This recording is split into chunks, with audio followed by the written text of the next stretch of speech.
Hoy llegamos a la conclusión de nuestra serie sobre la importancia vital de la verdad de Dios y estamos en Segunda de Juan, así que les invito a abrir sus Biblias a la epístola de Juan, su segunda epístola, una corta epístola que comenzamos a estudiar ya hace 4 domingos atrás. Y nos encontramos en los versículos 9 al 13. Ya la conclusión de esta carta. Hemos titulado a esta última sección, aferrándonos a la verdad del Evangelio. Aferrándonos a la verdad del Evangelio. Es obvio que Juan ha estado enfatizando la primacía de la verdad en su epístola. Dijimos más de una vez, muchas veces, que sin la verdad de Dios revelada en su palabra, el hombre no puede llegar a salvación. O sea, es imposible conocer la verdad del Evangelio a menos que vayamos a la Escritura. En 1 de Pedro 1, versículo 22, nos habla de eso el apóstol Pedro, que llegamos a conocer el Evangelio por medio de la palabra viviente. Tampoco nos damos cuenta en la Escritura, mejor dicho, que el hombre, el creyente, no puede ser santificado sin la verdad. Por eso el Señor Jesús, orando, intercediendo por los suyos, pidió al Padre: Padre, santifícalos en tu verdad, tu palabra es verdad. O sea que la verdad es primordial para nuestra salud espiritual. Y a la luz de esta realidad, la iglesia cristiana siempre ha entendido que somos llamados a proclamar el Evangelio de Jesucristo a toda nación y en todo lugar donde Él no se conoce. Esta es ya la gran comisión. Desde el inicio la iglesia se comprometió con la doctrina de los apóstoles, que obviamente incorporaba la enseñanza del Evangelio. Nos dice el capítulo 2 de Hechos, el versículo 42, que los primeros creyentes se reunieron después de la conversión de 3,000 almas. Allá en el capítulo 2 de Hechos, el versículo 42, nos enseña Lucas lo siguiente, nos dice que se dedicaban continuamente a la enseñanza de los apóstoles, a la comunión, al partimiento del pan y a la oración. Lo primero que notamos ahí es que exaltaban la verdad de Dios, la doctrina apostólica, la primacía de la verdad. Y si vamos a Efesios capítulo 2, 20, no tienen que abrir sus Biblias ahí, simplemente se los leo. Nos dice el apóstol Pablo que somos edificados sobre el fundamento de los apóstoles y profetas, siendo Jesús mismo la piedra angular. El Evangelio de Jesucristo. La gran comisión no es una sugerencia de Dios. No es una opción para la iglesia, sino que es un mandamiento. Proclamar el Evangelio a toda criatura es la obligación de toda iglesia que se llame cristiana. La iglesia ha entendido este mandamiento a través de los siglos de la era cristiana, y la evangelización de las naciones ha sido la misión de la iglesia desde que el Señor mandó a los suyos: ir por todo el mundo y hacer discípulos de todas las naciones. Incontables número de creyentes a través de la historia de la iglesia han dado sus energías, dinero, esfuerzo y aún sus vidas para proclamar en todo el mundo el Evangelio de Jesucristo. Hoy vivimos en una época en la historia que es incomparable en términos de nuestra capacidad y medios para proclamar el Evangelio. Sin duda hoy como nunca tenemos la capacidad de virtualmente alcanzar al mundo entero por medio de los medios masivos de comunicación. Internet, videos, películas, literatura, televisión, radio, etcétera, etcétera.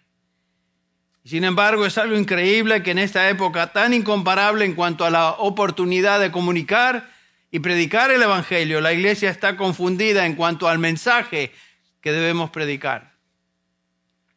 La iglesia parece sentirse abochornada del mensaje claro del Nuevo Testamento y trata de diluirlo de tal manera que no sea ofensivo a la gente. Se me hizo una entrevista hace unos 3 años en una revista protestante donde la periodista me hacía una pregunta en cuanto subrayaba el hecho de que hoy vivimos en un mundo postmoderno, un mundo que el hombre moderno realmente es distinto al hombre como lo conocemos a través de la historia. Y por lo tanto me hizo la pregunta, ¿no debe el predicador adaptarse a los medios o a los cambios culturales que el hombre está experimentando hoy? Es como si se dijera que la Biblia es la palabra de Dios, Él ha revelado su voluntad en ella y entonces, aunque debe ser la única manera de informar o predicar el Evangelio, la Iglesia ha agregado otras cosas y está preocupada en medios de comunicar el Evangelio o llevar a cabo ministerios que no tienen nada que ver con la palabra de Dios. Y en esa entrevista se me hizo hincapié de que a lo mejor no es tan importante enfatizar la Biblia. Bueno, ¿qué está pasando? ¿Qué presupone esto?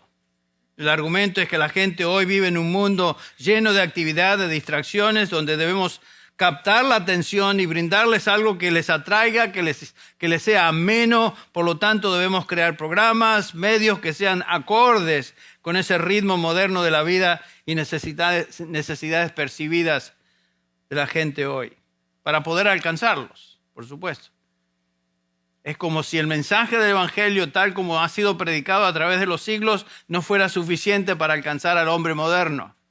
Como si el hombre moderno fuera distinto al hombre de la historia de la humanidad. Dios es el mismo, la palabra de Dios es la misma, es su verdad, no cambia. El hombre es el mismo en sus necesidades más profundas. Sin embargo, la iglesia parece haberse olvidado de eso y trata de adaptar su predicación de tal manera que no ofenda a la gente. Por ejemplo, algunos que se llaman evangélicos hoy, y existen varias corrientes de este tipo en la iglesia hoy, que nos enseñan que el Nuevo Testamento no debe ser proclamado tal como fue escrito. Por ejemplo, hay algunos que se llaman evangélicos que dicen que la proclamación del Evangelio realmente no es necesario. Estos evangélicos han inventado una teología que ellos llaman la teología natural, que dice que el hombre por medio de su razonamiento natural puede llegar a Dios. Estos dicen que el hombre por su capacidad natural puede discernir que Dios existe, y si el hombre puede discernir que un poder divino existe y el hombre desea conocer a ese Dios, Dios va a aceptar ese esfuerzo natural y lo va a recibir sin necesidad de predicar el Evangelio. Interesante. En otras palabras, cualquier hombre puede ser salvo y llegar al cielo sin el conocimiento de la revelación de Dios en la Escritura, sin el conocimiento de Jesucristo. ¿Es eso posible? Bueno, la teología de la Iglesia Católica siempre ha enseñado tal cosa. Por ejemplo, el Papa Juan Pablo II dijo: todos los que vivan una vida justa se salvarán aunque no crean en Jesucristo. Interesante. El Nuevo Catecismo Católico Romano dice: la enseñanza bíblica que la salvación solo se obtiene por fe en Jesucristo debe ser rechazada. Esta enseñanza no es razonable y es cruel. Para un evangélico, esto hubiera sido anatema hace unos años, pero esto es lo que hoy en muchos contextos evangélicos se está enseñando, se está predicando. Uno de estos evangelistas dijo lo siguiente: el hombre no necesita conocer el nombre de Jesús, pero si en su corazón sienten que necesitan algo y responden a la luz que ellos tienen, pienso que van a ser salvos y que les veremos en el cielo. Noten, o sea, todo lo que se necesita es responder a la luz. Entonces hacemos la pregunta: ¿por qué predicar el Evangelio entonces? ¿Por qué mandar misioneros a todo lugar en el mundo donde el Evangelio de Jesucristo no se ha escuchado? ¿Por qué hacer eso? Mejor dejarlos como están y que sigan la luz que ellos tengan delante de ellos, particularmente a la luz de la creación, que puedan llegar a Dios por medio de su habilidad de razonar. La idea de esta teología natural es que el hombre puede ascender en su esfuerzo racional hasta cierto punto y eso es suficiente para Dios. Pero la pregunta es esta. ¿Qué dice la Escritura? Siempre tenemos que regresar a la misma pregunta. ¿Qué dice la Escritura? ¿De dónde vienen estas ideas? ¿Cómo responderíamos nosotros por medio de la Escritura a ese tipo de declaración? Cualquier persona, individuo puede decir lo que se le ocurra, pero ¿cómo contesta la Escritura a estas declaraciones de hombres que se hacen pasar por cristianos y aún representantes de Cristo como evangelistas, profesores de seminarios, eruditos o lo que sean? Veamos algunos pasajes. Y lo que estamos repasando hoy y estamos concluyendo en nuestra serie realmente es vital. Es imprescindible que estemos claros en cuanto a esto. Vamos primero a Romanos capítulo 1, unos minutos. Romanos capítulo 1, donde el apóstol Pablo está describiendo la condición del hombre, cómo él se encuentra. Y fíjense si al leer estos versículos no estamos de alguna manera describiendo lo que está sucediendo hoy en la sociedad en la cual vivimos. Dice el versículo 18, Romanos 1. Porque la ira de Dios se revela desde el cielo contra toda impiedad e injusticia de los hombres, que con injusticia restringen la verdad. Porque lo que se conoce acerca de Dios es evidente dentro de ellos, pues Dios se lo hizo evidente. Noten lo que dice ahí el pasaje. Dios le hace evidente. Porque desde la creación del mundo, sus atributos invisibles, su eterno poder y divinidad, se han visto con toda claridad, siendo entendidos por medio de lo creado, de tal manera que no tienen excusa. Pues aunque conocían a Dios, no le honraron a Dios ni le dieron gracias, sino que se hicieron vanos en sus razonamientos y su necio corazón fue entenebrecido. Profesando ser sabios, se volvieron necios. Noten lo que enseña este pasaje. En primer lugar, nos dice que todo el mundo, todo ser humano está bajo la ira de Dios. Está bajo condenación. ¿Por qué? Porque todo el mundo ha pecado. Y el pecado entró por un hombre, Adán, y a partir de ahí se introdujo a la raza humana. En pecado me concibió mi madre, dice el rey David, y por supuesto todo ser humano nació de la misma manera. Nace pecador y peca porque es pecador.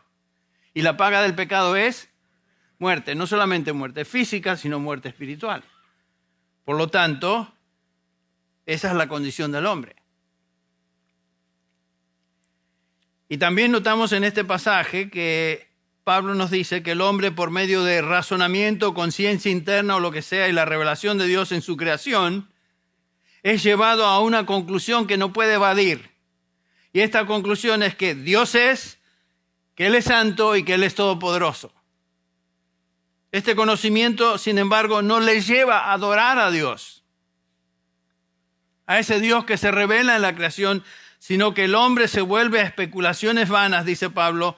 Su corazón es entenebrecido, está entenebrecido, se cree que es sabio, pero en realidad es un necio y cambia a Dios, al Dios revelado, por otros dioses, dioses que él mismo crea en su propio entendimiento, imágenes grotescas de Dios u otras imágenes e ídolos más sofisticados, etcétera, de lo cual habla Pablo en el resto de este pasaje.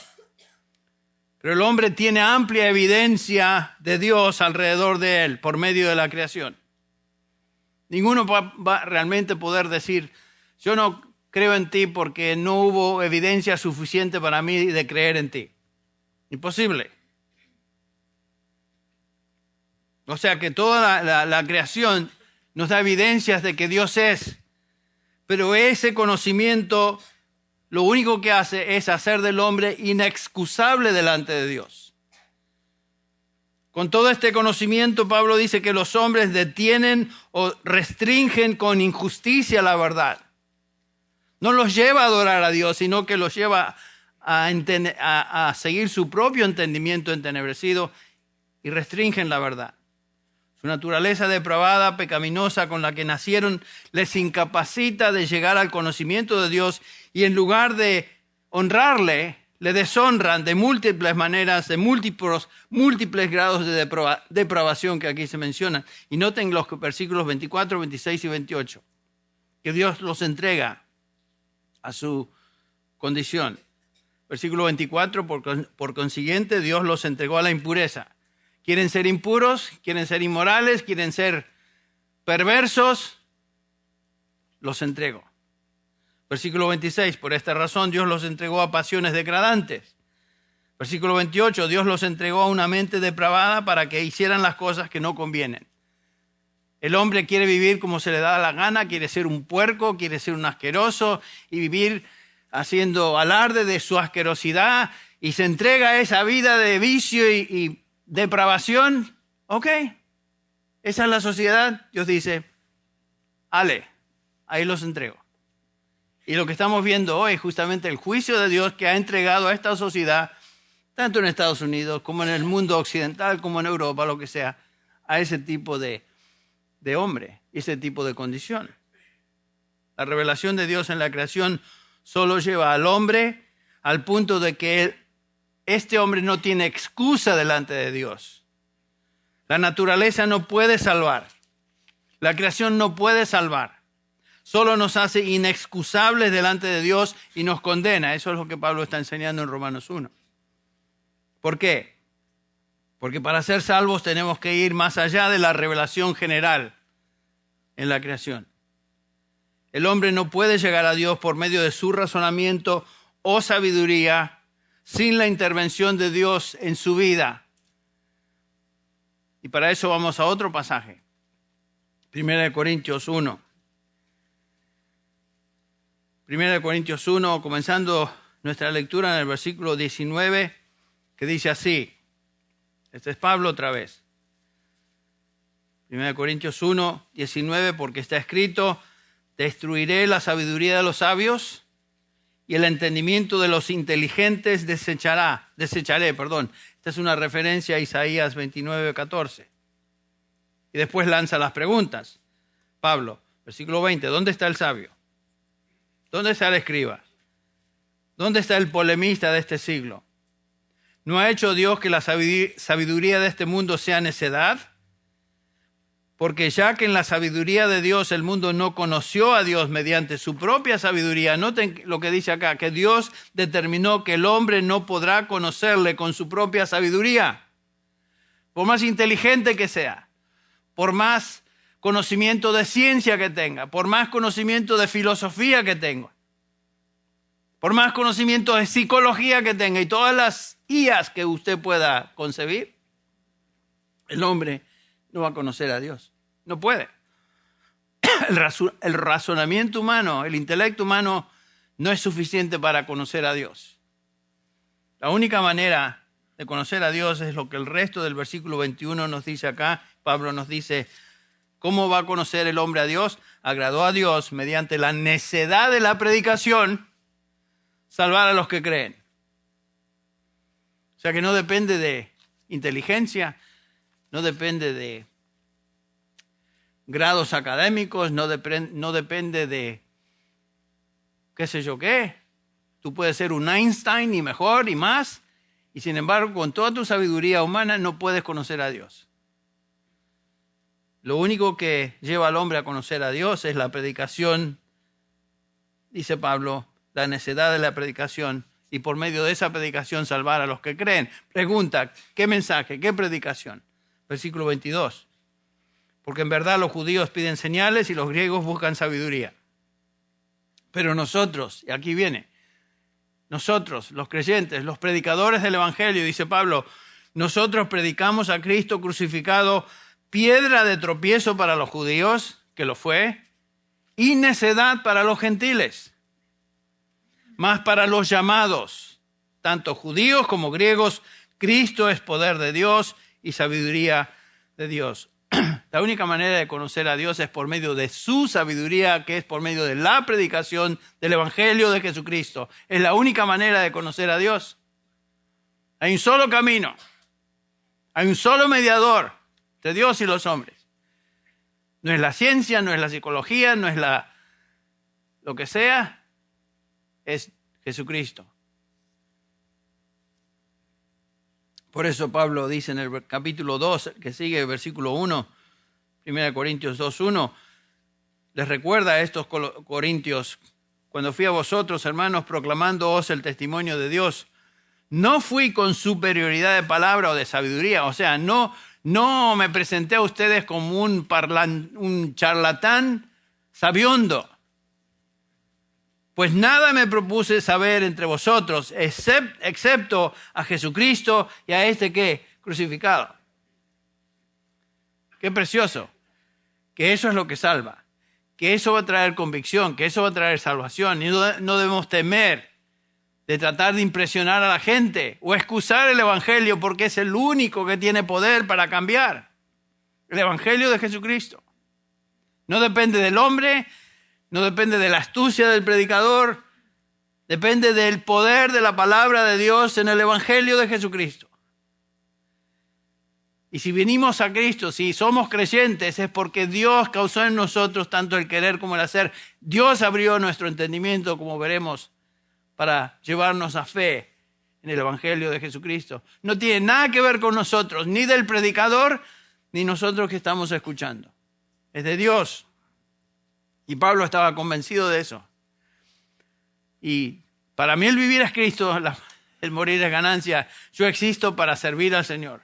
Yo existo para predicar el Evangelio, porque sé que el Evangelio es el medio y el único medio poderoso para cambiar, para transformar. El poder de Dios en la salvación se hace realidad en el Evangelio de Jesucristo y nada más. Nada más. No en dramas, no en otros medios que las iglesias inventan para atraer a la gente y hacer del mensaje algo inocuo de tal manera que no ofenda a nadie, sino que todo el mundo se sienta feliz y happy, que es la misma palabra. ¿Qué ganamos con eso? De tener multitudes llenas de happy people, pero que van todos en camino al infierno porque el Evangelio no se ha predicado. ¿Qué ventaja hay en eso? Exactamente. Nada.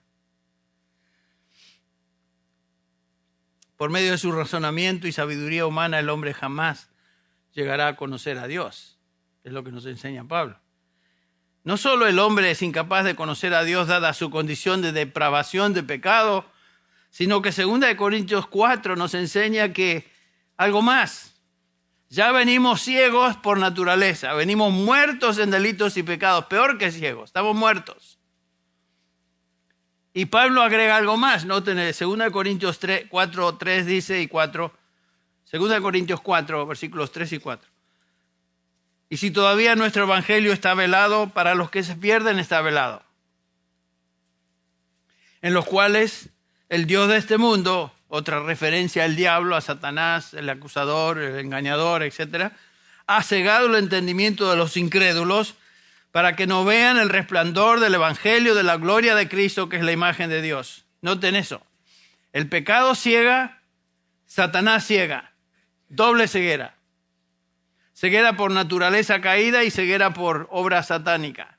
Así que el hombre en su condición natural en la cual él nace y vive es una condición absolutamente trágica porque está perdido y ni siquiera se da cuenta, ni siquiera lo sabe, ni lo reconoce. Otra importante escritura que quiero que veamos.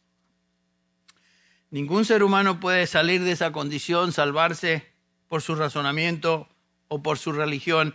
Y ahora vamos a 1 Corintios 2:10. Otra importante porción de la Escritura para ayudarnos a entender lo que estamos construyendo, el argumento que estamos elaborando. Dice 1 Corintios 2:10, cosas que ojo no vio, ni oído oyó, ni han entrado al corazón del hombre, son las cosas que Dios ha preparado para los que le aman. Pero Dios nos las reveló por medio del Espíritu, porque el Espíritu todo lo escudriña, aún las profundidades de Dios. Porque entre los hombres, ¿quién conoce los pensamientos de un hombre sino el Espíritu del hombre que está en él? Asimismo, nadie conoce los pensamientos de Dios, sino el Espíritu de Dios. Por supuesto, la manera de conocer los pensamientos de Dios, entonces, es por el Espíritu de Dios, guiando al individuo a entender la palabra de Dios revelada en la Escritura. No podemos leer la mente de Dios. No podemos conocer a Dios por medio de intuición, por ciencia, por sabiduría humana, como estamos viendo. La única manera de conocer los pensamientos de Dios es por medio del Espíritu de Dios, quien se revela en la palabra de Dios.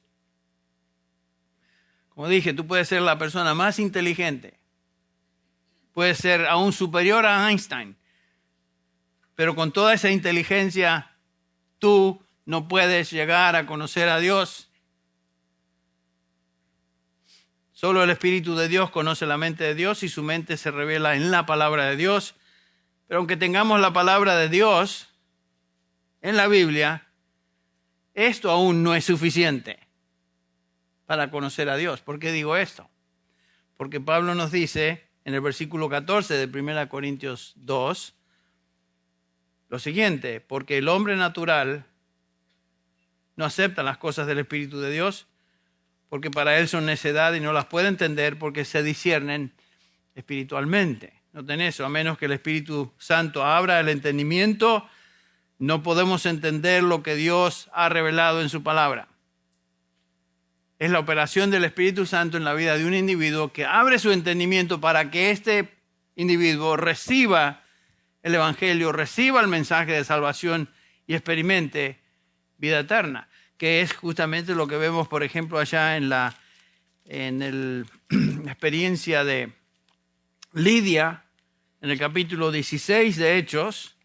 Ustedes recuerdan que aquí estaban estas mujeres a la orilla de este riachuelo, no es un río, es un riachuelo, y estaba ahí entre estas mujeres, ahí escuchando cierta mujer llamada Lidia, el mensaje del Evangelio, es lo que está escuchando, porque Pablo está predicando ese.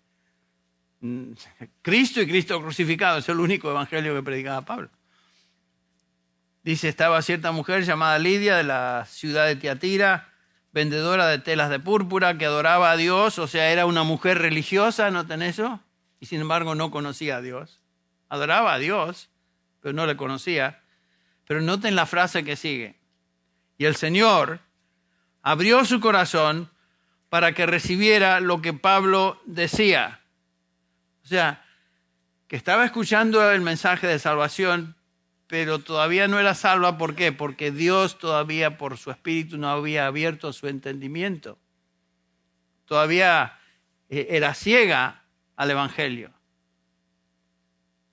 Entonces lo que estamos viendo y observando es que a menos que el Espíritu Santo abra el entendimiento de un pecador para entender y recibir el Evangelio, esa persona va a continuar en la condición que siempre ha estado, muerto en delitos y pecados. El hombre en su estado natural no puede conocer a Dios, a menos que Dios intervenga. El hombre en su condición natural no tiene ninguna esperanza de salvación a menos que el Espíritu Santo intervenga en su vida. ¿Qué es lo que el Espíritu Santo ha hecho en cada uno de nosotros que somos cristianos? Ninguno de nosotros cristianos venimos a Cristo porque éramos más astutos que el resto de la gente, o más vivos, más inteligentes, o más pensantes. No, vinimos a Cristo, si somos cristianos realmente, porque el Espíritu Santo abrió nuestro entendimiento y nos trajo a entender el Evangelio y abrazarlo por fe.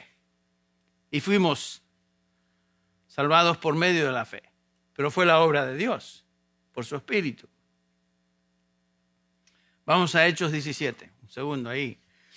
Aquí Pablo está confrontando a un grupo de religiosos paganos en Atenas, la capital ahí de la filosofía griega. Y aquí encontramos que Pablo está dirigiéndose a estos atenienses, que obviamente eran súper religiosos, no eran algo religiosos, eran súper religiosos, lo cual nos hace entender algo, que la religión nos salva. Tú puedes ser la persona más religiosa y creerte el más religioso del mundo por tu tradición religiosa que traes de quién sabe dónde, pero esa religión no te salva. No puede salvarte. Noten cómo Pablo se dirige a estos paganos religiosos. Dice en el versículo 22, Hechos 17, 22, varones atenienses, percibo que sois, y esto es sátira, ¿no? Percibo que sois muy religiosos, ¿cómo no? Porque mientras pasaba y observaba los objetos de vuestra adoración, hallé también un altar con esta inscripción: al Dios desconocido. Noten, eran tan religiosos que habían erigido un altar al Dios que, por si se les pasaba un Dios, habían puesto otro atrio al Dios desconocido. Por si las moscas. Claro, eso no estaba en el vocablo griego en esa época. Y Pablo comienza a hablarles de este Dios que ellos desconocían. Y les dice, el problema es que no conocían a Dios ni podían conocerle por medio de sus religiones.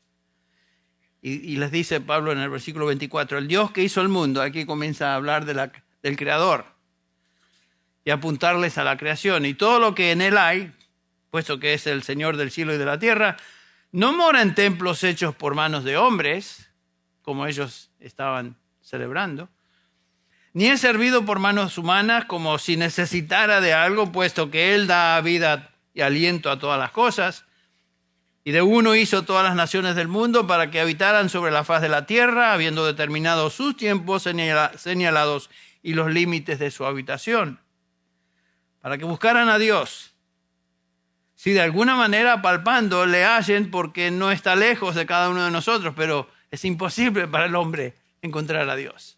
Pero ¿saben qué? Dice Pablo, Dios no está lejos. Está todo alrededor nuestro. Dios es Dios. Él conoce, es omnisciente, omnipresente. Porque en Él vivimos, nos movemos y existimos, dice el versículo 28, así como algunos de vuestros mismos poetas han dicho, porque también nosotros somos linaje suyo. Entonces, ¿qué concluimos? Versículo 29. Siendo pues linaje de Dios, no debemos pensar que la naturaleza divina sea semejante a oro, o plata o piedra, esculpidos por arte y del pensamiento humano. Dice, todo lo que ustedes están ahí celebrando y adorando es nada, son fetiches, son nada. Por eso es lo que, y Pablo describe todo eso en el versículo 30 como los tiempos de ignorancia. Básicamente les dice, ustedes son ignorantes de Dios. Y Pablo les dice, olvídense de todo esto. Vuélvanse de su ignorancia y arrepiéntanse de su falsa religión. El versículo 30 dice, por tanto, habiendo pasado por alto los tiempos de ignorancia, Dios declara ahora a todos los hombres en todas partes que se arrepientan. No importa que son religiosos, no importa cuán fastidiosamente religiosos sean. Arrepiéntanse porque su religión no los lleva a nada sino a condenación eterna. Arrepiéntanse de su error. Y es posible que en medio nuestro haya alguna persona que sea muy religiosa, que viene de un trasfondo donde hasta orgulloso se siente de haber sido religioso. Bueno, eso no nos lleva a nada. Y Dios te dice, arrepiéntete. Versículo 31, porque Él, Dios, ha establecido un día en el cual juzgará al mundo en justicia por medio de un hombre. Y aquí comienza Pablo a hablar de ¿quién es ese hombre? Jesucristo, el único camino, el único medio de salvación, el único mediador entre Dios y los hombres. Un hombre a quien ha designado, habiendo presentado pruebas a todos los hombres, al resucitarle de los muertos. Ese es el Evangelio. Cristo vino, murió, fue sepultado, resucitó al tercer día. Y Pablo les habla del Evangelio de Jesucristo. A estos paganos, a estos religiosos y a estos filósofos. Y noten la reacción. Algunos se burlaban, pero otros dijeron, te escucharemos otra vez acerca de esto. Pero el versículo 33 dice, entonces Pablo salió de entre ellos, pero el 34 nos indica algo interesante, pero algunos se unieron a él y creyeron. El hombre, otra vez, no puede llegar a Dios por medio de su razonamiento, por medio de su religión, por medio de sus méritos, por medio de su búsqueda, por medios humanos. Ningún hombre, tanto en Argentina, en México, en Ecuador, en todos los lugares donde estamos enviando short-term mission teams ahora este verano. Ninguna de esta gente conoce a Dios. Hay creyentes en medio de estos países, pero ninguno de estos puede llegar a Dios por medio de sus propias habilidades. El hombre no puede encontrar ni llegar a Dios porque su entendimiento está entenebrecido. Ese es el problema. Muertos en delitos y pecados y su entendimiento entenebrecido.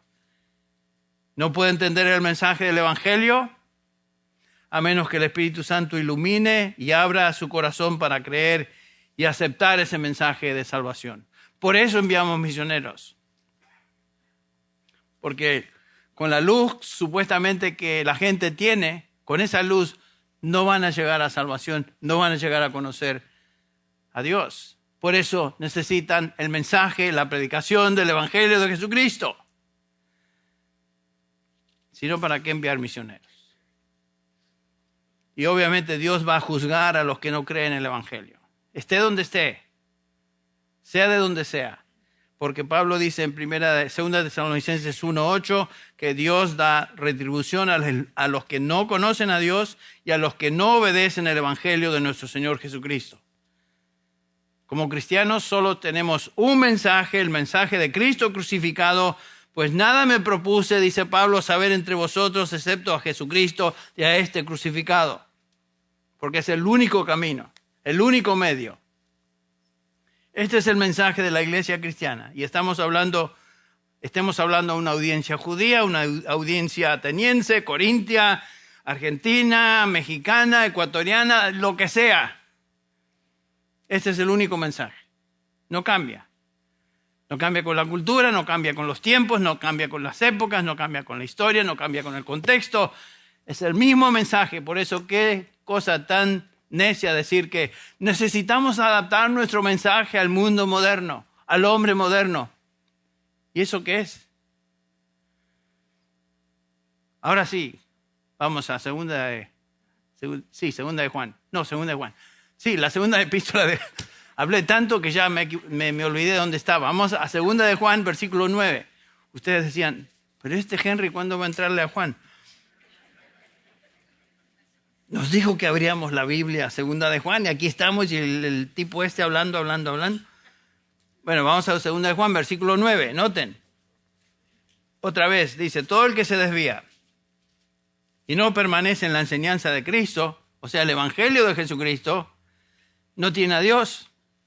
Es lo mismo que estamos viendo, ¿no?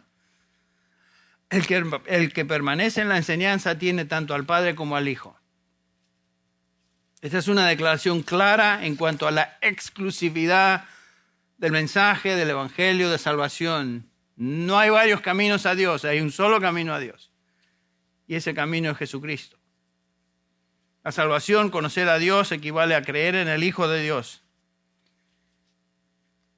El problema inmediato de estos creyentes que reciben esta epístola, esta hermana que se refiere ahí en el versículo 1 y sus hijos, es que había falsos siervos de Cristo que habían entrado a hogares usando la virtud cristiana de hospedar a los que uno no conoce, a extranjeros, y recibirlos y ser hospitalarios. Habían usado esa virtud cristiana para meterse, introducirse en los hogares y plantar error, mentiras. Falsos representantes de Cristo. Y Juan escribe esta epístola entonces para advertirles y establecer los límites del amor. Y Juan comienza entonces a hacer hincapié en la verdad. Vivimos en la verdad, amamos a los que viven conforme a esa verdad, somos leales a la verdad. Y aquí en este versículo 9 nos dice Juan que debemos tener cuidado a quien damos la bienvenida, a quien extendemos la bienvenida, a menos que sean de la verdad. El que es de la verdad confiesa a Jesucristo como Dios, como Hijo de Dios. Ya en la primera epístola, la epístola anterior, el capítulo 5, versículo 1, dice Juan, todo el que cree que Jesús es Cristo, el Cristo, es nacido de Dios. Si tú crees en Jesucristo, tú amas al Señor Jesucristo, ¿sabes por qué es eso? Porque has nacido de Dios. Es la única razón por la cual somos cristianos. Hemos nacido de Dios. Noten el versículo 12 de 1 Juan 5. El que tiene al Hijo tiene la vida. El que no tiene al Hijo de Dios no tiene la vida, así de simple. La vida eterna es el conocimiento del Padre a través de su Hijo Jesucristo. ¿Se acuerdan lo que dijo Jesús? Yo soy el camino, la verdad y la vida. Nadie, absolutamente nadie, viene al Padre sino por mí. La única manera de conocer a Dios es por medio de su Hijo Jesucristo. No hay otra manera. Por eso en Juan 17 Jesús dice, versículo 1, Padre, la hora ha llegado, glorifica a tu Hijo para que tu Hijo te glorifique a ti, por cuanto le diste autoridad sobre todo ser humano para que dé vida eterna a todos los que tú le has dado.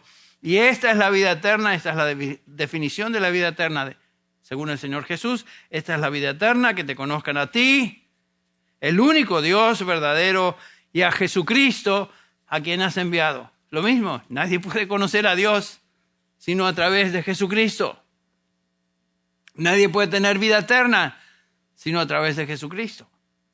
El punto es claro, no hay vida eterna sin el conocimiento personal de Jesucristo, por medio de quien llegamos al conocimiento de Dios.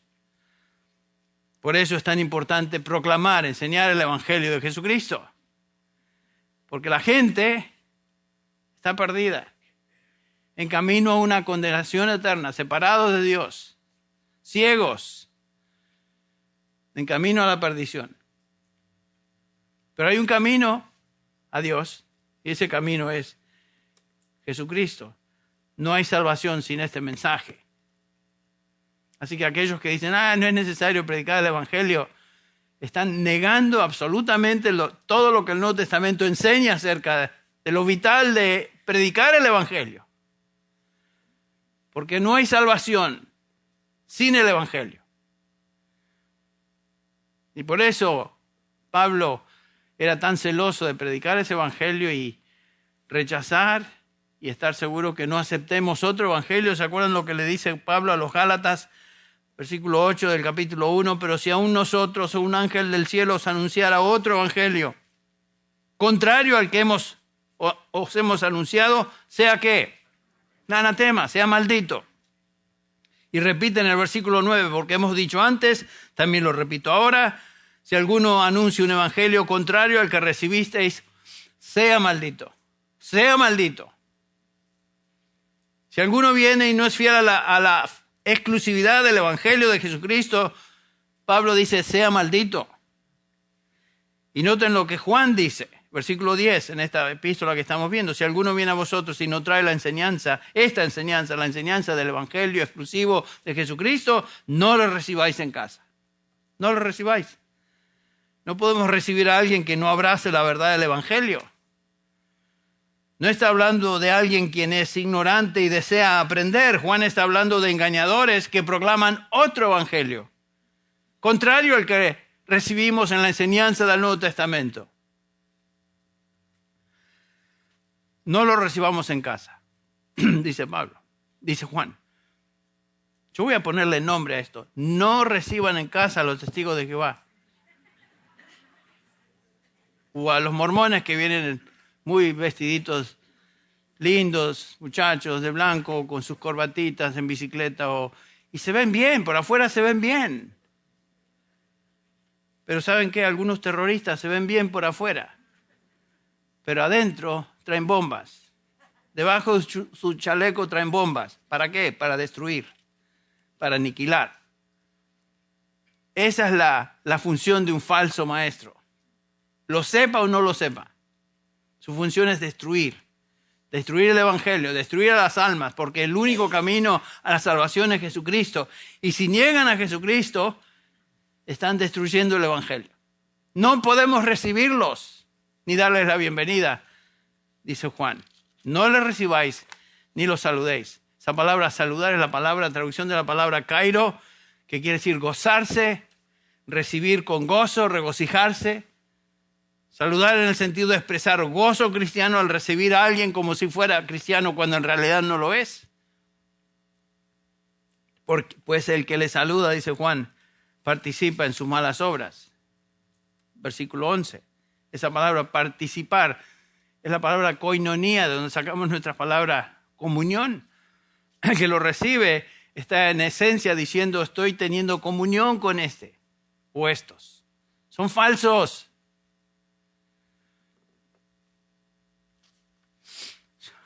No es cuestión de ser grosero y malo con esa gente. ¿Me entienden? Ustedes van a decir, este Henry, qué malo es. No soy grosero, pero entiendo claramente quiénes son y no les doy la bienvenida. Tenía un amigo, se los cuento una anécdota, que a veces no sabía cómo desligarse de estos testigos de Jehová que venían todos los sábados. Y los mismos. Entonces él decidió adoptar esta. Pruébenlo a ver si funciona. Se puso a orar y empieza a orar. Señor, te doy gracias por el Señor Jesucristo, el Evangelio de Jesucristo. Señor, el único camino. Y oró. Y cuando termina la oración, se habían ido. Porque no aguantan la verdad del Evangelio y no aguantan a alguien que ora con sinceridad acerca.